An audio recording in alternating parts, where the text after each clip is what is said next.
Itinuturing na bayani ang mga kababayan nating nangingibang bansa upang makipagsapalaran. Ang mga OFW o Overseas Filipino Workers ay namumuhunan ng kanilang dugot pawis, luha at pagod upang makapagpadala ng pera sa Pilipinas sa kabila ng matinding pangungulila. Marami ang kwento ng tagumpay.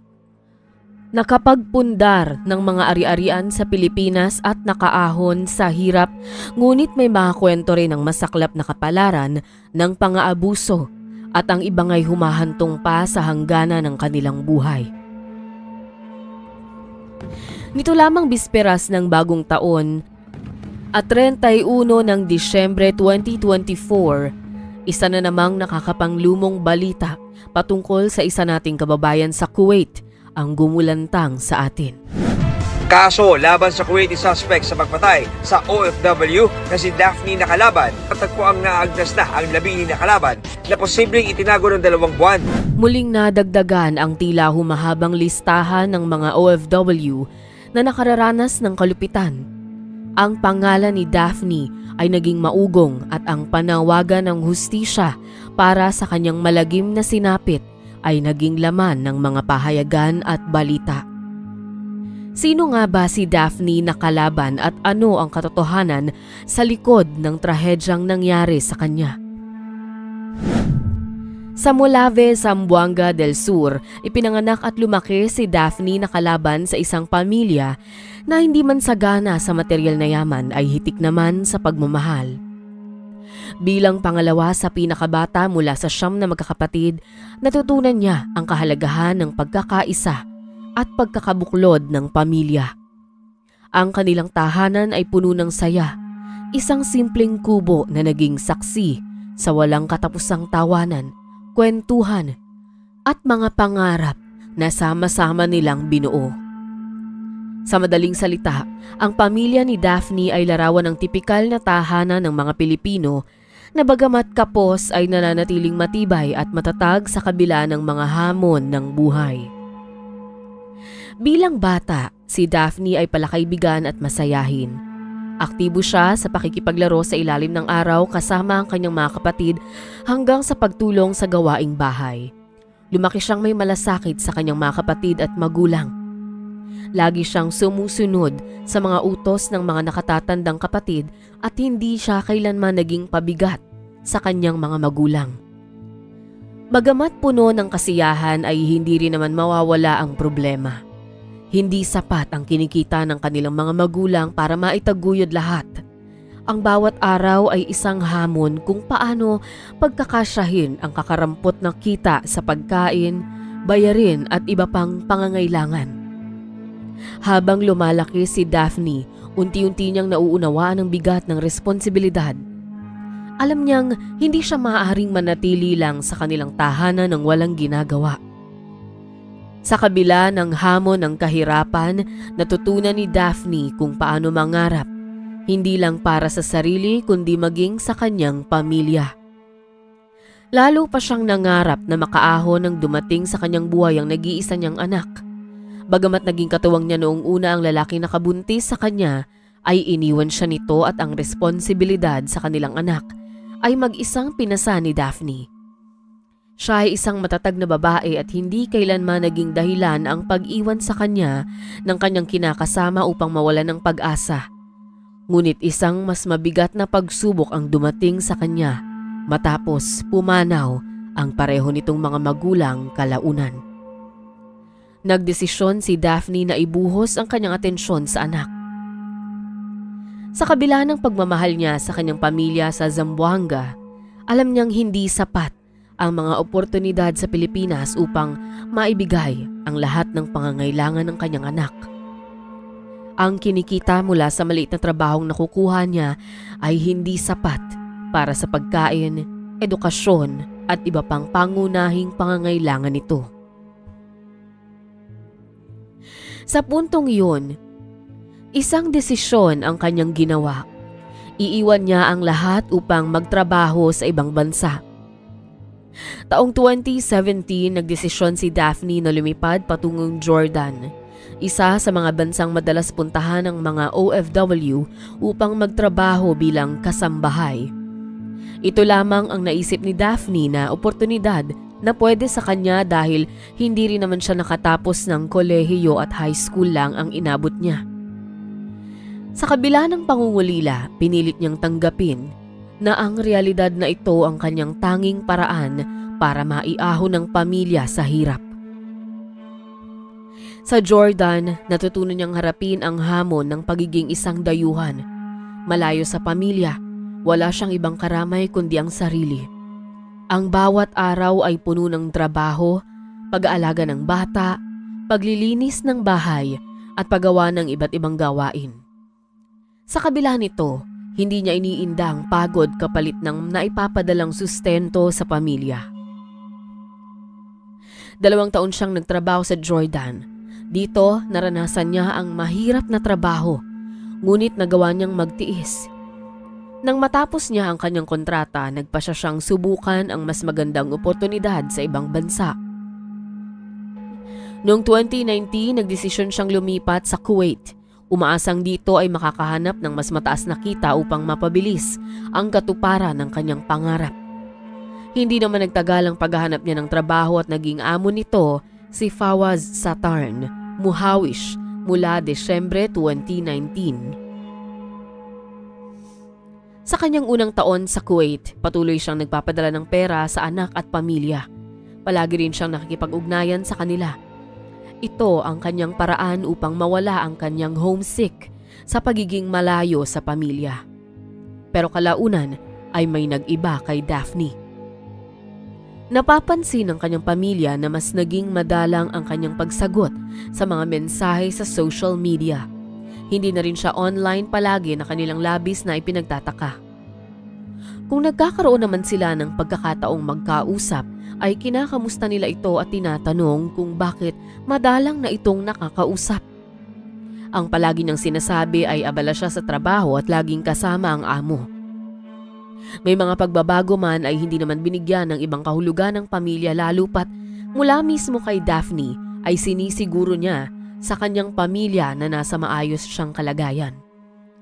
Marahil ay upang hindi sila mag-alala sa kanya. Mas lalo pang naging madalang ang pakikipag-ugnayan ni Daphne sa kanyang mga kapatid maging sa anak. Iniisip ng mga ito na marahil ay dala ito ng pagod dahil sa pagiging abala ni Daphne na halata dahil halos wala itong sigla sa tuwing nakakausap ang pamilya. Natapos ang kanyang kontrata sa kanyang unang amo noong 16 ng Oktubre 2024. Gayunpaman, hindi agad umuwi si Daphne at napag-alaman na lang ng pamilya na muli itong nakahanap ng bagong employer sa katauhan ni Jara Jasem Abdulgani. Gayunpaman, nangako si Daphne na uuwi ito sa nalalapit na Pasko bagamat hindi niya ipinaalam ang eksaktong araw ng kanyang pinaplano at nais umano niyang sorpresahin ng pamilya. Ito ang huling pagkakataon na nakausap ng pamilya si Daphne. Dahil makalipas ito ay hindi na siya nagparamdam. Walang tawag o text. Maging ang kanyang social media ay nanatiling inactive sa loob ng sumunod na buwan. Walang sino man sa kanyang pamilya ang nakakaalam kung ano ang tunay na nangyayari sa kanya. Walang nag-akala na ang katahimikang ito ay mas malalim na dahilan, isang sigaw ng tulong na hindi niya kailanman na iparating. Sinubukang kontakin ng pamilya si Daphne dahil sa pag-aalala, ngunit wala itong tugon. Lumapit ang mga kaanak sa ilang lokal na sangay ng gobyerno, ngunit wala silang nagawa para matukoy ang lagay nito hanggang noong Disyembre 2024. 2 buwan matapos ang huling araw na nakausap ng pamilya si Daphne, isang tawag ang dumating sa tahanan ng mga nakalaban sa Zamboanga. Isang malungkot na balita mula sa isang kinatawan ng OWA o Overseas Workers Welfare Administration. Ipinaalam nito na wala na nga si Daphne. Ang nakatanggap ng tawag ay ang kanyang 14 na taong gulang na anak na babae na labis-labis ang emosyon. Bagamat nanghihina sa natanggap na balita, sinubukan pa rin itong ipagbigay alam sa kanyang mga tiyuhin at tiyahin ang malagim na sinapit ng ina. Lubos na nagdalamhati ang mag-anak. Dahil bukod sa balita ng kanyang pagkawala, isang mas mapait na katotohanan ang tila hindi kayang tanggapin ng pamilya. Si Daphne ay kinuha sa kanilang piling hindi dahil sa natural na paraan. Siya ay pinaslang. Ang kanyang katawan ay natagpuan na nakalibing sa mismong bakuran ng kanyang pangalawang amo. Ibinao siya na parang isang bagay na walang halaga at hindi ipinagbigay sa pamilyang matagal siyang hinahanap at hinihintay. Napag-alaman pa ng pamilya mula sa OWA na natagpuan ang labi ni Daphne matapos i-report ng kapatid ng kanyang amo ang insidente. Agad namang hinuli ng mga otoridad ng Kuwait sina Jara Jasem Abdulghani, pati na rin ang 3 pang tao na nakakaalam umano sa nangyari kay Daphne ngunit piniling manahimik. Agad na nanawagan ng pamilya sa pamahalaan para matukoy ang totoong nangyari sa kanilang kaanak. Ang hiling lang po namin na sana makauwi yung kapatid namin, tapos mabigyan po ng hustisya kung ano ang talagang nangyari po sa kanya. Ang DFA at DMW ay inaksyonan ang hiling ng pamilya sa pamamagitan ng pagpapadala ng isang legal team sa Kuwait upang i-monitor ang pag-usad ng kaso. Samantala, ang embahada ng Pilipinas sa Kuwait ay tumulong din sa paghahanap ng ebidensya laban sa sospek. Isang abogado mula sa Kuwait ang kinuha ng pamahalaan upang manguna sa prosekusyon sa mga nasasakdal. Sa mga ulat na nakalap, hindi na nagawang tumanggi pa ni Abdulghani sa krimen dahil sa matibay na ebidensyang nagdidiin sa kanya kaugnay nito. Bukod dito, isang nakakagulat na revelasyon ang nabunyag matapos matuklasan na si Abdulghani ay nagkaroon din ng Pinay girlfriend noon na kanya rin umanong pinaslang. Ang pagkakadiskubre nito ay labis na nagpasiklab ng galit ng ilang mga Pilipino at nagtulak sa kongresista ng Cagayan de Oro, 2nd District, na si Congressman Rufus Rodriguez na mag-file ng resolution para sa opisyal na investigasyon sa kaso ni Daphne. Sa umiiral na investigasyon, napag-alaman na ang amo ni Daphne mismo ay nag-file ng report sa police station kaugnay ng kanyang pagkawala 2 buwan bago siya matagpuan. Ito ay nangangahulugan ng pagkakaroon ng pagtataka na i-cover up ang nangyaring krimen. Sa mga sources online, nagkaroon umano ng matinding pagtatalo si Abdulghani at si Daphne kaugnay ng isang gawaing bahay hanggang sa aksidente umanong nahataw ng amo ang biktima na humantong sa trahedya. Bagamat marami ang naniniwala na hindi ito totoo, lalo pat may kasamang reputasyon na ang kanyang amo kaugnay ng isa ring Pilipina, kaya hindi malayong pinagtatakpan lamang nito ang totoong dahilan ng nangyaring insidente. Ang pangyayaring ito ay nagbukas ng mas malalim na usapin kaugnay ng sistema katulad ng kafala sa Middle East na nagiging dahilan umano upang maabuso ang ating mga kababayang OFW. Ang kafala system ay nagpapatibay sa kapangyarihan ng mga employer o mga amo sa mga Pilipinong kasambahay. Sa ilalim nito, bawal silang makapagpalit ng trabaho o ng amo nang walang permiso ang kanilang naunang employer. Hindi rin sila maaaring makalabas ng bansa nang walang permit mula sa kanilang amo. Ang mga alituntuning ito ang nakikita ng ilang mambabata sa Pilipinas na punot dulo ng mga kaso ng mga kababayan nating hindi pinapasahura ng husto. Pinagtatrabaho ng higit pa sa takdang oras o nakararanas ng pananakit.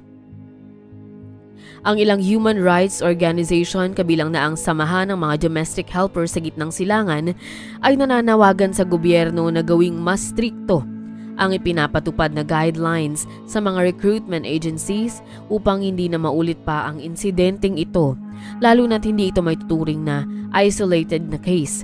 Dahil may mga kaparehong insidente na rin ang naitala noong mga nagdaang taon, kabilang na ang nangyari kina Jule B. Cabiles Ranara Isang 34 na taon at buntis na OFW sa Kuwait na natagpuan ng labi sa disyerto noong 2023.